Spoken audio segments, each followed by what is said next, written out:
اور اس کی دوسری آیت سے میں پڑھ رہا ہوں، اور یہ وہ واقعہ ہے جس کو ہم سٹڈی کر چکے ہیں کہ یعقوب نے سفر کرنے کا تہیہ کر لیا، وہ اب اپنے بیٹے یوسف کے پاس مصر جانا چاہتا ہے، اور وہی کہانی ہے وہاں لکھا ہے دوسری آیت میں، اور خدا نے رات کو رویا میں اسرائیل سے باتیں کی، اسرائیل یعنی یعقوب سے باتیں کی، اور کہا اے یعقوب، اے یعقوب، اس نے جواب دیا میں حاضر ہوں، ہنینی، آئی ایم اویلیبل۔ اس نے کہا میں خدا تیرے باپ کا خدا ہوں، مصر میں جانے سے نہ ڈر، کیونکہ میں وہاں تجھ سے ایک بڑی قوم پیدا کروں گا۔ So it was God sending the Israelites into Egypt۔ اس نے کہا یہ جو موعودہ ملک ہے جس کو دینے کا وعدہ میں نے تیرے دادا سے، تیرے باپ سے اور تجھ سے کیا تھا، اس کو چھوڑنے سے نہ ڈر۔ اور میں نے آپ کو یہ بھی بتایا تھا کہ بنی اسرائیل جب جب ملک موعود سے باہر ہوتے ہیں یہ ان کے لیے اسیری ہے، it is an exile for them۔ وہ موعودہ ملک میں نہیں ہیں، وہ اسیری میں ہیں۔ اب اس آیت کو کیسے جوڑیں گے ہم خروج کی کتاب کے ساتھ؟ تو میرے ساتھ دیکھیے خروج کی کتاب، اس کا پہلا باب اور اس کی 7ویں آیت۔ پہلا باب 7ویں آیت، ایکسوڈس چیپٹر 1 and verse 7۔ اور اسرائیل کی اولاد برومند اور کثیر التعداد اور فراوان اور نہایت زوراور ہو گئی، اور وہ ملک ان سے بھر گیا۔ وعدہ کیا تھا یعقوب سے خدا نے کہ نہ ڈر مصر جانے سے، کیونکہ میرا ایک مقصد ہے تجھے مصر بھیجنے میں، اور وہاں میں تجھ سے ایک بڑی قوم پیدا کروں گا۔ اور پھر جب ہم خروج کی کتاب میں آتے ہیں، جب وہ اتنے 100 سال گزر گئے تو لکھا ہے اور اسرائیل کی اولاد برومند اور کثیر التعداد اور فراوان اور نہایت زوراور ہو گئی، اور وہ ملک ان سے بھر گیا۔ اب جب آپ یہ آیت پڑھتے ہیں تو لا محالہ آپ کا دھیان جاتا ہے باغ عدن کی طرف۔ وہاں پر بھی آدم اور حوا کو خدا نے ایک برکت دی تھی، اور more or less it is the same blessing here as well۔ کیا کہا تھا؟ پھلو پھولو، زمین کو محکوم کرو۔ اور یہاں پر اب بنی اسرائیل جن کو خدا نے چنا ہے اپنے لوگ ہونے کے لیے، اپنی قوم ہونے کے لیے، وہ اب کثیر التعداد ہو گئے ہیں، وہ ان کے نمبرز بہت بڑھ گئے ہیں۔ 70-75 لوگ آئے تھے وہاں سے، اور اب لکھا ہے کہ they are now in big numbers۔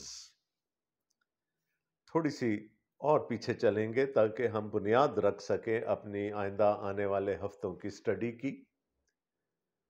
پیدائش کی کتاب اور اس کا 12واں باب، جب خدا نے حکم دیا تھا ابرام کو، میں ابراہم کی بات نہیں کر رہا، ابرام کو خدا نے یہ حکم دیا تھا کہ تو اپنے باپ دادا کا وطن، اپنی ذات بوم چھوڑ اور اس ملک میں جا جو میں تجھے دکھاؤں گا، دوں گا،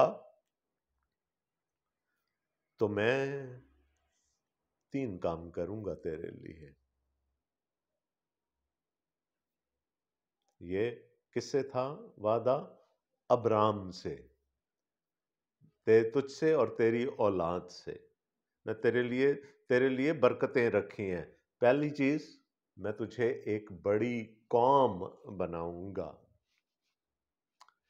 ابراہم مر گیا، اسحاق مر گیا، یعقوب مر گیا، یوسف مر گیا، لیکن ابھی تک بنی اسرائیل سینکڑوں میں ہیں، ابھی تک 1000 بھی نہیں ہوئے شاید۔ لیکن ان صدیوں کے دوران، ان 300-400 سالوں کے دوران اب وہ ایک قوم بن گئے ہیں۔ تو ابرام سے کیا ہوا وعدہ خدا کا، اس کا ایک آسپیکٹ ہمیں پورا ہوتا ہوا نظر آتا ہے۔ دوسرا، میں تجھے بڑا نام دوں گا۔ تو اس سے پہلے تو ایک خاندان کی حد تک ابراہم کا نام چلتا تھا، اب اس کے نام سے قوم آباد ہو گئی ہے. خیر کہلاتے تو وہ بنی اسرائیل ہیں، لیکن اولاد وہ ابراہم کی ہے. اس نے، اور آج تک اگر آپ دیکھ لیں تو ابراہم کو خدا نے بڑا مقام، بڑا نام دیا ہے. تو وہاں جانے سے بڑی قوم بھی بن گئے، نام بھی بڑھ گیا ابراہم کا. اور پھر تیسرا وعدہ جو خدا کا تھا، میں تجھے بڑی برکت دوں گا. بڑا نام، بڑی قوم، بڑی برکت. یاد رکھیے گا یہ تین چیزیں. اور برکت کیا ہے؟ وہ خدا کا مشن تھا جو خدا نے ابرام پر ظاہر کیا. زمین کے سب قبیلے تیرے وسیلے سے، تیری اولاد کے وسیلے سے برکت پائیں گے. تو اور تیری اولاد میری نجات کا وسیلہ بنیں گے ساری دنیا کے لیے، سب قوموں کے لیے، سب قبیلوں کے لیے. This was the explicitly stated universal mission of a universal God. یہ مشن تھا خدا کا، دنیا کے سب قبیلے تیرے وسیلے سے برکت پائیں گے. اور یہ مشن آج تک چل رہا ہے، اور اس کی کمپلیشن ہمیں مکاشفہ کی کتاب میں نظر آتی ہے. تو کیا ہوا؟ اب بڑی قوم بھی بن گئی. اور آگے چل کر ہم دیکھیں گے، جب ہم 19ویں باب میں پہنچیں گے خروج کی کتاب کے، تو وہاں پر پھر ہمیں نظر آئے گا کہ خدا عہد باندھتا ہے اپنے لوگوں کے ساتھ، اور ان کو کاہنوں کا ایک فرقہ گردانتا ہے کہ تم میرے ریپریزنٹیٹیوز ہوگے، میرے نمائندے ہوگے اس دنیا میں، اور جو کاہن کا کام ہے وہ تم میرے لیے کرو گے. یعنی دوسرے لوگوں کو، دوسری قوموں کو تم مجھ تک پہنچانے کا وسیلہ بنو گے. تو in the foundation of this book دو چار چیزیں ہیں جو ہم کیری کرتے ہوئے چلے آ رہے ہیں پیدائش کی کتاب سے، اور جن کی طرف میں نے آپ کی نشاندہی کر دی. بہت سے اسکالرز ایسے بھی ہیں جو اس کو ایک علیحدہ کتاب نہیں مانتے، کہتے ہیں اٹس اے کنٹینویشن. یہ جو پہلی 5 کتابیں ہیں بائبل مقدس کی، جن کو انگریزی میں ہم پینٹا ٹیوک کہتے ہیں، یا شریعت کی کتابیں جن کو کہا جاتا ہے، وہ کہتے ہیں یہ ایک ہی کتاب ہے، اس کے 5 والیومز ہیں، اس کی 5 جلدیں ہیں، کتاب ایک ہی ہے. اور ان کے پاس اپنے دلائل ہیں. خیر چاہے وہ والیوم ہو یا پوری کتاب ہو، اٹ از اے فاؤنڈیشنل بک، خدا کی نجات کی کہانی ہے. پیدائش کی کتاب کے آخر میں ہم نے یوسف کی کہانی پڑھی تھی، and it was a story of reconciliation. بحالی کی کہانی تھی. خدا نے ایک خاندان کو جدا کیا اور پھر ان کو اکٹھا کیا. خوبصورت کہانی معافی کی اور ریکنسیلیشن کی.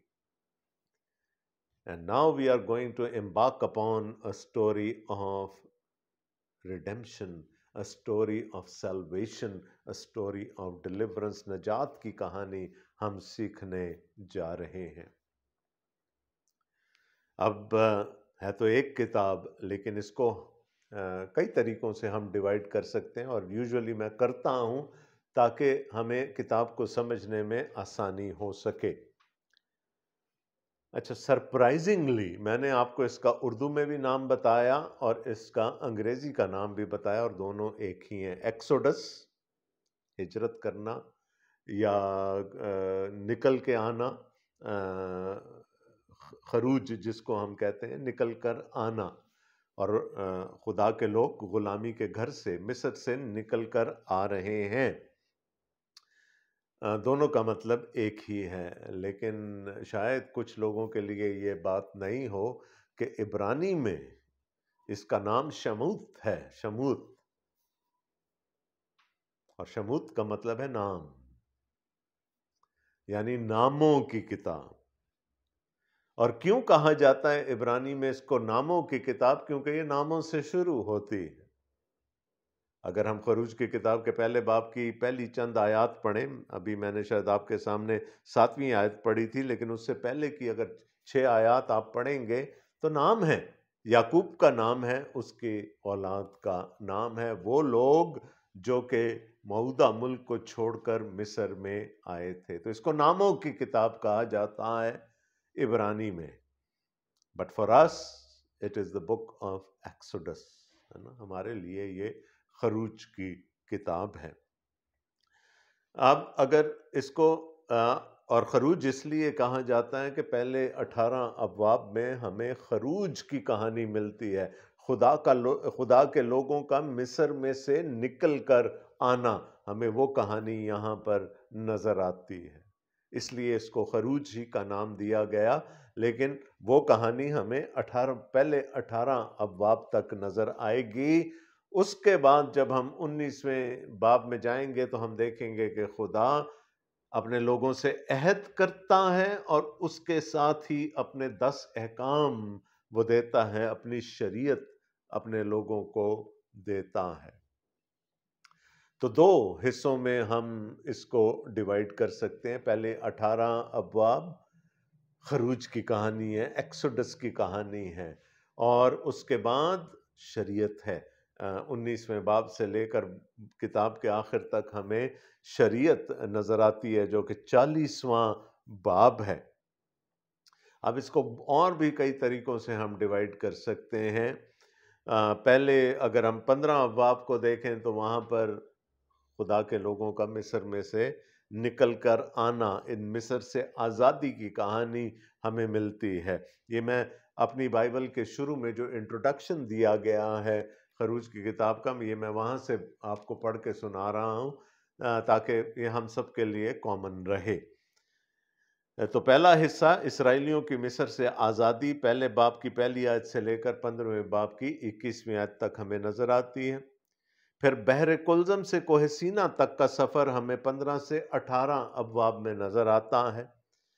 پھر خدا کا عہد اور اس کی شریعت ہمیں 19ویں باب سے 24ویں باب میں نظر آتی ہے، اور خیمہ اجتماع اور عبادت اور پرستش کی ہدایات ہمیں 25ویں باب سے لے کر 40ویں باب تک یعنی کتاب کے آخر تک نظر آتی ہیں۔ اور بھی بہت سارے طریقے ہیں اس کتاب کو ڈیوائیڈ کرنے کے، آپ جس سے بھی کمفرٹیبل ہوں آپ اس طریقے کو فالو کر سکتے ہیں، لیکن اچھا ہوتا ہے کہ خروج یا پیدائش جیسی بڑی کتابوں کو ہم چھوٹے حصوں میں تقسیم کر لیں تاکہ پھر ہماری سمجھ بہتر ہو سکے ان کتابوں کے بارے میں۔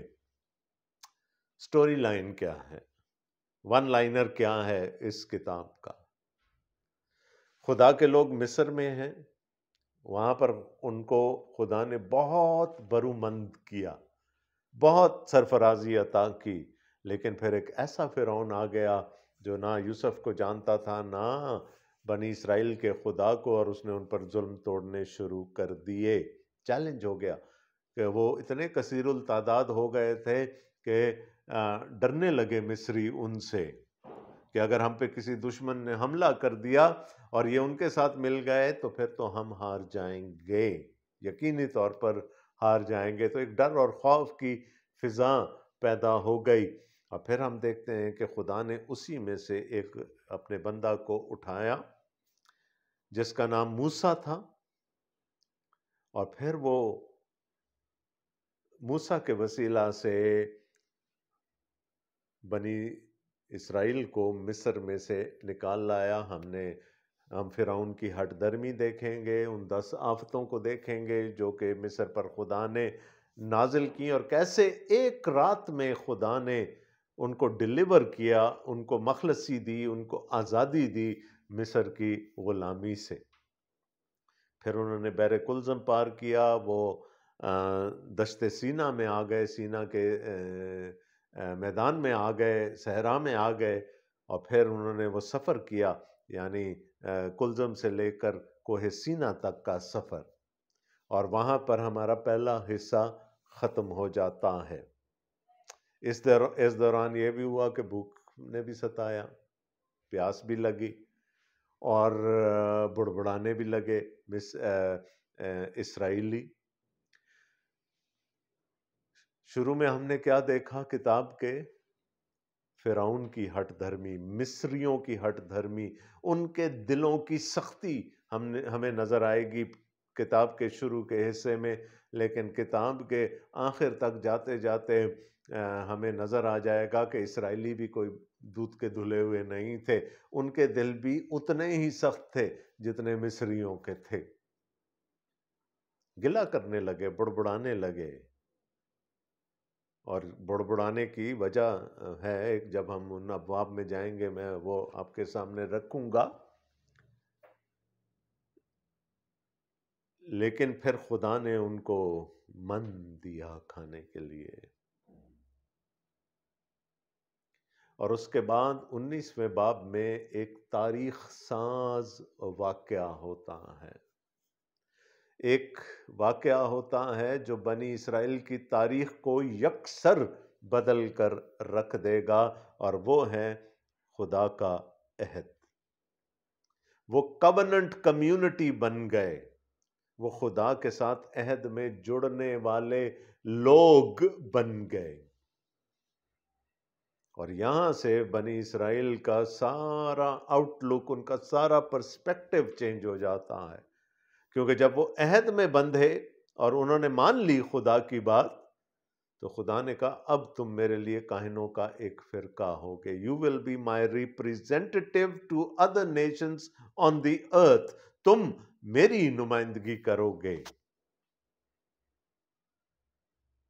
اور یوں ان کو اپنا مشن مل گیا۔ اس سے پہلے خدا نے بنی اسرائیل سے کسی قسم کی کوئی ڈیمانڈ نہیں کی تھی، اب خدا ان سے ایک ڈیمانڈ کر رہا ہے that they have to be his people، اور پھر ساتھ ہی وہ کوہ سینا پر گئے، انہوں نے خدا کی آواز کو سنا، ڈر گئے، اور آگے چل کر ہم دیکھتے ہیں 20ویں باب میں خدا نے اپنی شریعت دی، 10 احکام دیے بنی اسرائیل کو، جو کہ شریعت کا خلاصہ تھا۔ اور خدا نے شریعت اس لیے نہیں دی تھی کہ وہ شریعت پر عمل کر کے نجات حاصل کریں گے، نجات تو وہ پا کے آ رہے ہیں، مخلصی کے تجربے میں سے گزر کر آ رہے ہیں۔ خدا نے اپنی شریعت ان لوگوں کو دی جو کہ پہلے مخلصی پا چکے ہیں۔ وہ چاہتا تھا کہ اس شریعت کے وسیلے سے لوگ اس کو جانیں۔ شریعت نجات کا وسیلہ نہیں تھی، نہ تھی نہ ہے۔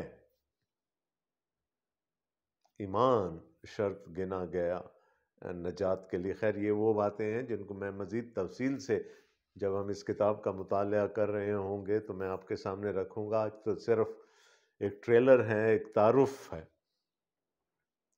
خدا نے اپنی شریعت دی، کیوں؟ اس لیے کہ وہ اب اس کی کوننٹ کمیونٹی بن چکے ہیں، وہ اس کے عہد کا معاشرہ بن چکے ہیں، اس کے لوگ بن چکے ہیں، اور ان کے لیے خدا نے اپنے الہی قوانین دیے۔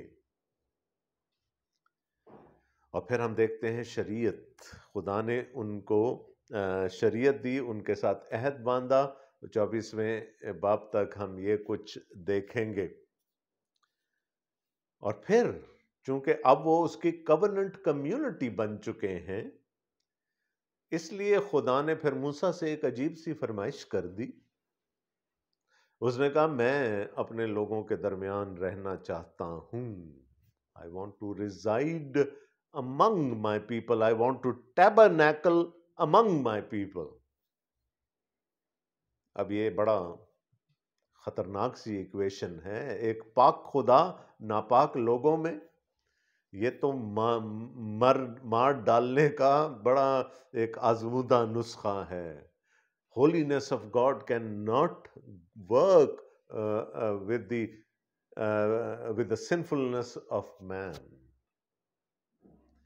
اور اس کے لیے پھر خدا نے طریقے دیے کہ کیا ہوگا۔ خدا نے عبادت کا طریقہ دیا، کہانت کا طریقہ دیا، ساری چیزیں ان کو بتا دیں، لیکن لوگوں نے کہا ہم اپنے انداز سے عبادت کریں گے۔ موسیٰ کو تھوڑی دیر لگ گئی پہاڑ پہ، ہارون کو کہا ہمارے لیے سونے کا بچھڑا بنا، ہم اس کی پرستش کریں گے۔ which infuriated Moses، موسیٰ غضب میں آ گیا، اور یوں وہ جو خدا نے طریقہ دیا تھا بنی اسرائیل نے توڑ دیا. پہلے 2 حکم ہی توڑ دیے یہاں پر اس بچڑے کی پرستش کر. تو پھر خدا جب ہم اس کتاب سے آگے چلیں گے احبار کی کتاب میں لیویٹکس میں، تو پھر خدا نے طریقہ بتایا کہ ہاں کیسے میں اپنے لوگوں کے درمیان رہ سکتا ہوں اور کیسے میں ان کی بدی کو ان سے دور کر سکتا ہوں. تو پھر وہ جب ہم خدا نے چاہا کبھی احبار کی کتاب کی طرف گئے تو پھر اس میں ہم دیکھیں گے. سو دس از the story line of the book of Exodus. لیکن جیسے میں بار بار کہتا رہا ہوں، ڈیلیورنس کی کہانی ہے، نجات کی کہانی ہے. ہمیں پہلی دفعہ فدیہ جیسا لفظ سننے کو ملے گا، ہمیں نجات جیسا لفظ سننے کو ملے گا، ہمیں وہ گیت نظر آئے گا کہ جب خدا اپنے لوگوں کو نکال کر لے آیا ملک مصر سے، تو جو گیت انہوں نے گایا جس میں انہوں نے خدا کی نجات کے لیے اس کی پرستش کی، وہ نظر آئے گا. میں پھر کہہ رہا ہوں، یہ وہ کتاب ہے جس کو اگر بائبل مقدس میں سے نکال دیا جائے تو پیچھے کچھ نہیں بچتا. ایک دفعہ یہ سوال میں نے کہیں کیا تھا، جوان بیٹھے تھے میرے سامنے، بچے میرے. میں نے کہا اگر خروج کی کتاب کو بائبل مقدس سے نکال دیا جائے تو پیچھے کیا بچے گا؟ تو ان میں سے میرے ایک بیٹے نے کہا 65 کتابیں. 65 کتابیں تو پیچھے رہ جائیں گی، لیکن we will not be able to make any sense out of those 65 books. ہمیں ان کا مطلب سمجھ نہیں آئے گا، ہمیں یہ پتہ نہیں چلے گا کہ مسیح کیوں آیا اور خدا کی نجات ہے کیا. So this story is the paradigm of God's salvation. یہ پیراڈائم ہے خدا کی نجات کا. تو اگر نجات کو سمجھنا ہے اور نجات دینے والے خدا کو سمجھنا ہے تو اس کتاب کا سمجھنا بہت ضروری ہے. I cannot emphasize more. It's a foundational book. بنیادی کتاب ہے، اور آپ کو یقیناً مزہ آئے گا جب ہم اس سفر پر چلیں گے.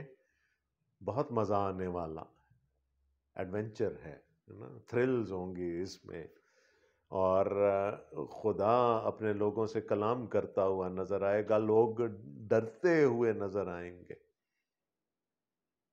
اور پھر خدا کہے گا کہ میں اپنے لوگوں کے درمیان رہنا. میں بلکہ اس نے کیا کہا، I want to tabernacle، ہے نا، میں اپنا خیمہ اپنے لوگوں میں لگانا چاہتا ہوں. تو کچھ یاد آ گیا ہوگا خیمے سے، ایمانویل، خدا کا خیمہ اس کے لوگوں کے درمیان. اور یوحنا رسول کہتے ہیں اپنے انجیلی بیان میں، اور کلام مجسم ہوا اور فضل اور سچائی سے معمور ہو کر ہمارے درمیان رہا. اردو ترجمہ کہتا ہے رہا، جو لفظ ہے he pitched his tent among us، اس نے اپنا خیمہ اپنے لوگوں کے درمیان لگایا. یہ ہے بائبل کا خدا جو اپنے لوگوں کے درمیان رہنا چاہتا ہے، اپنی کوننٹ کمیونٹی کے بیچ میں رہنا چاہتا ہے. بنی اسرائیل اس کی کوننٹ کمیونٹی تھے. اس نے کہا میں ان کے درمیان رہوں گا، پہلے خیمہ اجتماع کے صورت میں، اور پھر یروشلم کی ہیکل کی صورت میں، اور آج خدا کی کوننٹ کمیونٹی یعنی کلیسیا میں وہ اپنے بیٹے کے وسیلے سے رہتا ہے، جس نے اپنا خیمہ ہمارے درمیان لگایا. خدا ہمارے ساتھ.